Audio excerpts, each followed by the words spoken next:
Welcome back to another technical deep dive here in the debug zone. Today we're tackling a big question and breaking it down with insights from other users. Hopefully this clears up some misconceptions and helps you get the answer you need. So buckle up, stay a little curious, and let's jump right in.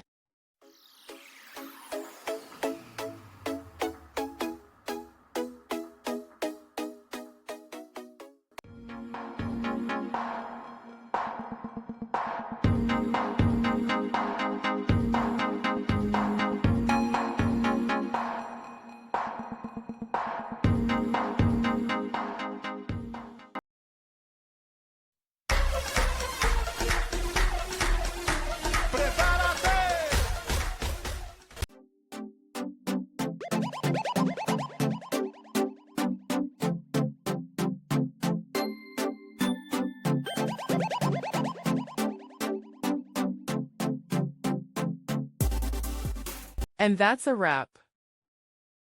I hope you found the answer you were looking for. If you did, take a second to hit that subscribe button. It really helps out. And let me know in the comments which solution worked best for you. See you next time in the debug zone.